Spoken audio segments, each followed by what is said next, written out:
Welcome to सखीमध्ये सर्वांचे खूप खूप स्वागत आहे. आषाढीची वारी किंवा पंढरीची वारी पूर्ण महाराष्ट्राचा सर्वात आवडता सण आणि या सणासुदीच्या आणि उपवासाच्या दिवशी खाण्यासाठी खमंग असा पदार्थ म्हणजे उपवासाचे थाळीपीठ. बनवायला अतिशय सोपे आणि खायला खूपच खमंग असे हे पीठ कसे बनवायचे आणि यापासून अगदी 10 मिनिटांमध्ये खमंग असं थाळीपीठ कसं बनवायचं ते मी या व्हिडिओमध्ये डिटेलमध्ये सांगितलेलं आहे. त्यामुळे व्हिडिओ अगदी शेवटपर्यंत पहा. या ठिकाणी मी अर्धा किलो भगर घेतली आहे. ही सायकल ब्रँडची अगदी छान अशी इम्पोर्टेड भगर आहे. याचा याचा जो रेट आहे किंवा याचा जो एक विश्वास आहे तो सर्वांना माहिती आहे, म्हणून मी हीच भगर वापरलेली आहे. याने जे थालीपीठाचं पीठ होतं ते खूप छान आणि मस्त असं होतं. त्यानंतर मी 1.5 वाटी साबुदाणा घेतला आहे. 1.5 वाटी साबुदाण्यामध्ये आपल्याला थोडंसं पाणी टाकून घ्यायचं आहे. तर साधारणपणे 3 छोटे चमचे एवढंच पाणी मी घेतलं आहे. आता या पाण्यामध्ये साबुदाणा जो आहे तो हलकासा हलवून घ्यायचा आहे. साबुदाण्याला पाणी थोडं थोडं लागलं गेलं पाहिजे, याच प्रमाणात हे ठेवायचं आहे. इकडे आपली जी भगर आहे ती छानपैकी गॅसवरती मिडियम फ्लेमवर छान भाजत आलेली आहे. तिला मी एका स्वच्छ भांड्यामध्ये ओतून घेतलं आहे. भाजणी करतानाचे सर्व भांडे आपल्याला स्वच्छच वापरायचे आहेत, कारण आपल्याला हा उपवासासाठीचा पदार्थ तयार करायचा आहे. त्यानंतर मी एक वाटी मी राजगिरा घेतलेला आहे. राजगिरा हे आपल्याला छानपैकी मस्त असा लो फ्लेमवरती भाजून घ्यायचा आहे. भाजणी करताना गॅसची फ्लेम नेहमी लो टू मिडियमच ठेवायची आहे. खूप जास्त हाय करायची नाही. पदार्थ जळणार नाहीत याची आपल्याला काळजी घ्यायची आहे. पदार्थ फक्त भाजले गेले पाहिजेत, खरपूस आणि खमंग. किचनमध्ये थोडासा सुगंध दरवळायला लागला की आपल्याला समजून जायचे की हा पदार्थ छान असा मस्त भाजला गेला आहे. भाजून घेतलेला बाकीचे सर्व पदार्थ जे आहेत ते थंड होण्यासाठी चांगले आणि स्वच्छ भांड्यामध्येच ठेवायचं आहे. आता आपले 2 पदार्थ भाजून झाले आहेत, भगर आणि राजगिरा. आता आपल्याला तिसरा पदार्थ भाजायचा आहे आणि तो म्हणजे साबुदाणा. या ठिकाणी मी अर्धा किलो भगर घेतली आहे, 1.5 वाटी साबुदाणा घेतला आहे आणि 1 वाटी राजगिरा घेतला आहे. असे हे भाजणीचे प्रमाण ठेवलेले आहे. साबुदाणाही आपल्याला मस्त असा भाजून घ्यायचा आहे.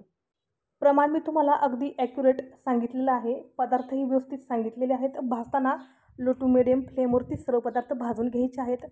ज्या भांड्यामध्ये आपण भाजतो ते भांडे अतिशय क्लीन आणि स्वच्छ असावेत. त्यानंतर आता 2 चमचे जिरे भाजून घेतले आहेत. जिरेही अगदी लो फ्लेमवरती व्यवस्थित भाजून घ्यायचे आहेत. यालाही मस्तपैकी सर्व पदार्थांमध्ये टाकून घ्यायचं आहे. आता कढई गरमच आहे, तर आपल्याला थालीपीठ बनवताना शेंगदाण्याचा कूटही लागणार आहे. तर मी लगेच हातोहात शेंगदाणेही भाजून घेतले आहेत. हे आपण भाजणीमध्ये वापरणार नाहीत, फक्त कढई गरम आहे आणि नंतरही लागतील म्हणून मी ते भाजून घेतले आहेत. या ठिकाणी आता भाजणी थोडीशी एकदा मिक्स करून घ्यायची आहे आणि जेव्हा भाजणी पूर्णपणे थंड होईल तेव्हा आपल्याला ही भाजणी मस्त अशी गिरणीतून दळून आणायची आहे. ज्या जात्यावरती भगर दळली जाते त्याच जात्यावरून आपल्याला मस्त अशी ही भाजणी दळून आणायची आहे. तर या ठिकाणी मी बेसनपीठ आणि उपवासाच्या थालीपीठाची भाजणी दोन्ही सोबतच दळून आणलं होतं.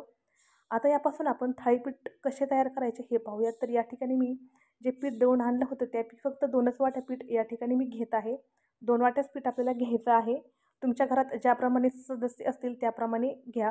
मी या ठिकाणी 2.5 वाटी पीठ घेतलं आहे. याचे 4 थालीपीठ बनवून होतात. त्यानंतर अर्धी वाटी शेंगदाण्याचा कूट घेतला आहे. कूट जास्त बारीक नाही, अगदी ओबडदोबड असा आहे. त्यानंतर 2 ते 3 लहान आकाराचे बटाटे मी या ठिकाणी घेतले आहेत. तुम्ही एकही बटाटा घेऊ शकता. त्यानंतर थोडीशी मिरची जी आहे ती ठेचून घेतली आहे खलबत्त्यामध्ये आणि अर्धी वाटी चिरून घेतलेली कोथिंबीर ॲड केली आहे. त्यानंतर चवीनुसार आपल्याला मीठ ॲड करायचं आहे. आता थालीपीठामध्ये ॲड करण्यात आलेले सर्व पदार्थ ॲड करून झाले आहेत. एकदा सर्व पदार्थ व्यवस्थित मिक्स करून घ्यायचे आहेत.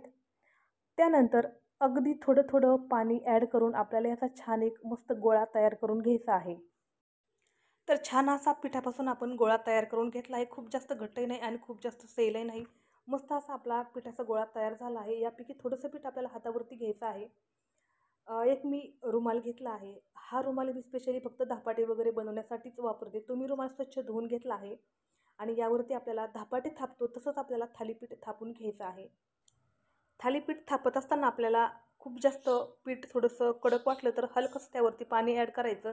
नाही वाटलं तर आहे असं थालीपीठ जे आहे ते मस्त थापून घ्यायचं आहे. तोपर्यंत गॅसवरती तवा गरम करण्यासाठी ठेवायचा आहे. मध्ये मध्ये थालीपीठाला हलके हलके होल करून घ्यायचे आहेत, म्हणजे त्यामधून तेल आपण सोडलं तर मग तेल जे आहे ते पूर्ण थालीपीठमध्ये छान लागून जातं, म्हणून हलके हलके थालीपीठला होल करून घ्यायचे आहेत. तवा छान गरम झाला आहे. तव्यावरती हलकीशी एक तेलाची किंवा तुपाची धार टाकून द्यायची आहे आणि यावरती जे थालीपीठ आहे ते व्यवस्थित टाकून घ्यायचं आहे. कपड्याला आपण खाली थोडंसं पाणी लावलेलं असतं, त्यामुळे थालीपीठ जास्त चिटकत नाही. आणि मस्त आता लो टू मिडियम फ्लेमवरतीच आपल्याला हे थालीपीठ जे आहे ते मस्त असं भाजून घ्यायचं आहे.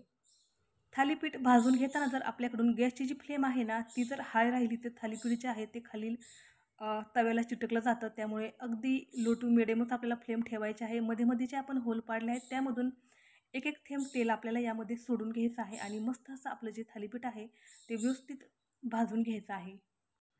एक थालीपीठ भाजून घेण्यासाठी कमीत कमी 4 ते 5 मिनिटाचा वेळ जातो, कारण आपल्याला याला हलक्या फ्लेमवरती भाजून घ्यायचं असतं. खूप जास्त जर आपण हाय फ्लेम केली तर थालीपीठ आतमधून कच्चं राहतं आणि वरून ते खूप डार्क काळं असं होतं. म्हणून आपल्याला अगदी लो फ्लेमवरती याला मस्त सोनेरी रंगावरती छानपैकी भाजून घ्यायचं आहे. खूप छान असा गोल्डन याला कलर येतो आणि जेवढा आपण याला खरपूस भाजू तेवढा त्याचा जो सुगंध आहे तोही छान येतो आणि टेस्टलाही खूप छान लागतं. तुम्ही तेल किंवा तूप कशाचाही वापर करू शकता. या ठिकाणी मी खमंग असे थालीपीठ गरमागरम असे हे थालीपीठ मी मस्त असे सर्व केले आहेत, तर खूप छान आणि मस्त असे हे लागतात.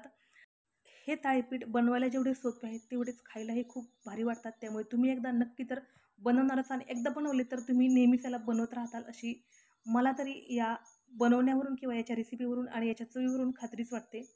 एक विनंती आहे, चॅनलवरती जर नवीन असाल तर कृपया चॅनलला सबस्क्राईब करा आणि व्हिडिओ आवडल्यास लाईक, शेअर आणि कमेंट करायला विसरू नका.